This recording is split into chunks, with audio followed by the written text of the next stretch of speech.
Hey there. It is, I don't even know what day it is. What day? Oh, it's Thursday. Happy Thursday. Um, what's going on? I don't know what I really want to chat about today. I uh, didn't record first thing because I knew I wanted to jump into bed because I knew today was laundry day. There was a call at work I wanted to jump on real quick. So I figured I would save it for now, but I think I slept all my thoughts away, which is not a bad thing. I guess I'm not really watching the news because I've been sleeping every minute that I'm not at work, it seems like, or shopping, grocery shopping, or whatever. But so I am a little bit cut off. I mean, I do hear on the news De Blasio, they stream him live every morning. It seems like all morning long, and it puts me to sleep very well. So maybe subconsciously I'm getting the information. I don't know.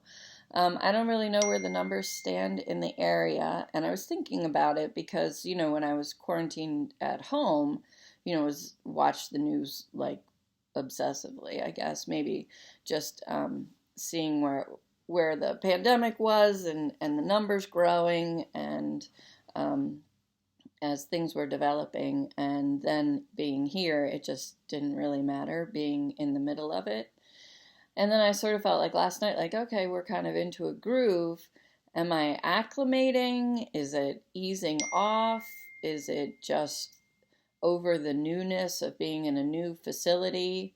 Um, so I don't know. I don't know if we're waiting for the shoe to drop. I don't know if they're starting to process things better so that there's more movement.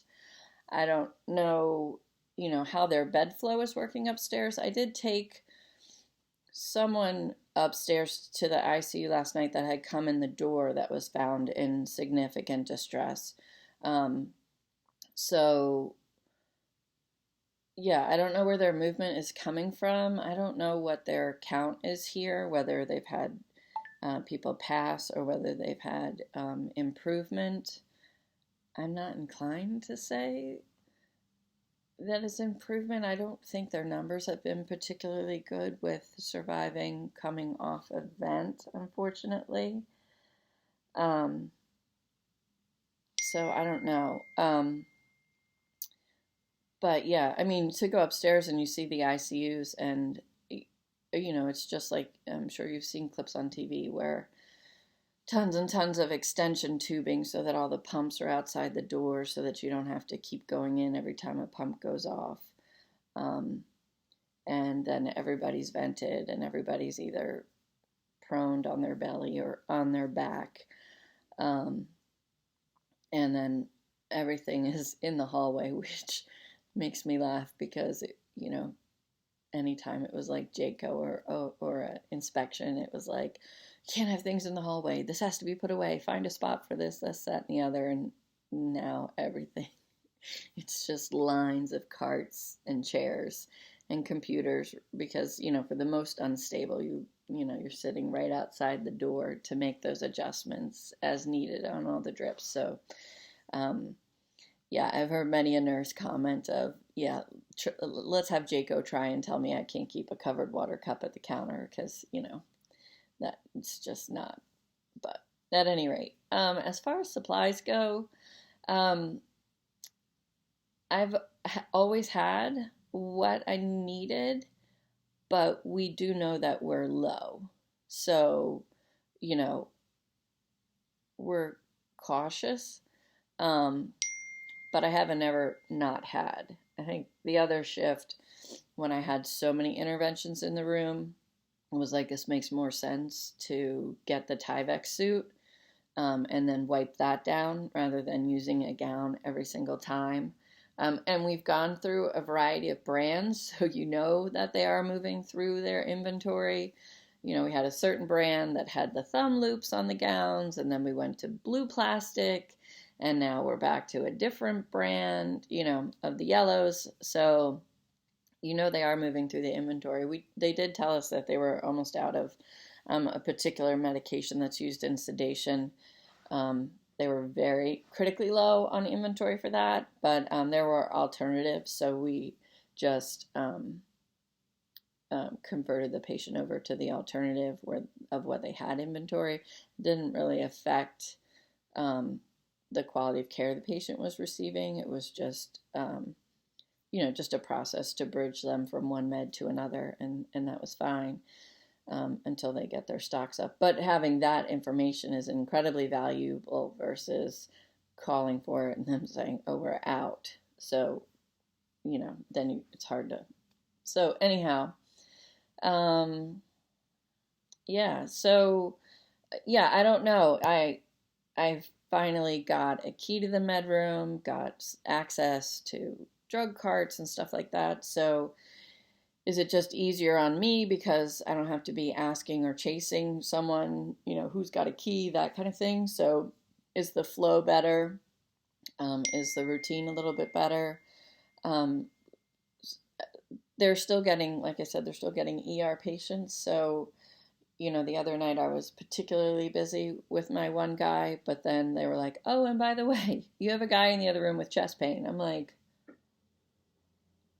okay. Like, I don't do ER, so I don't know what your protocols are when someone comes in with chest pain. So that added like another layer onto my learning curve. But it's all good. That's, all part of it is just adjust, adapt, and figure it out. So, yeah, starting to see more people trickle into the ER with other issues non-COVID related, which to me is sort of awkward that we have ICU vented patients in the ER, because there aren't beds available for them. And then we have non-COVID issues coming in to be seen. I wouldn't want to be anywhere near this ER. But, and then, you get a bunch of people struggling with mental health issues that kind of want to see or want to be in the action, or, attention-seeking type behaviors, which, like, nurses are really busy taking care of really sick people, and that gets frustrating. And so, but it's the way of the world, right? We all just have to deal with those sort of things. But anyhow, so I'm super excited because I did go to the grocery store yesterday and I hit it at just the right time because I was first in line and they had just been stocked. So I got a freezer full of food, and then I took something to work last night, and the ER doc last night had kindly bought us all meatball hoagies. So I guess that's like, bound to happen. You bring something and you finally, there's something there.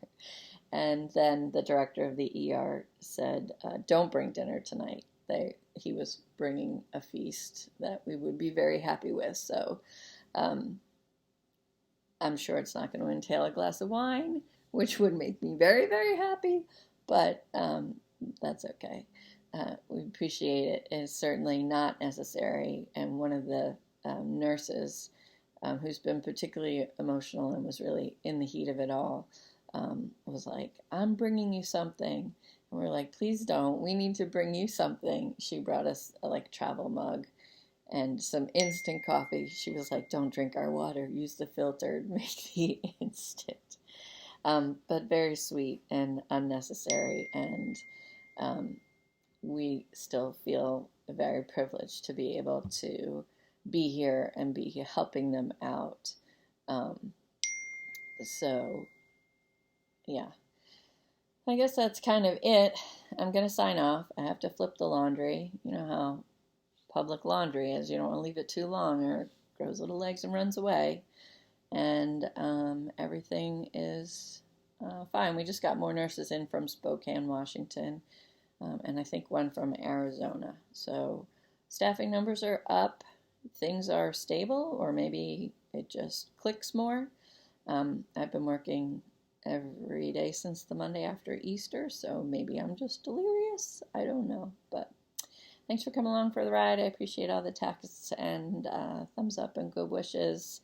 And I'll see you tomorrow.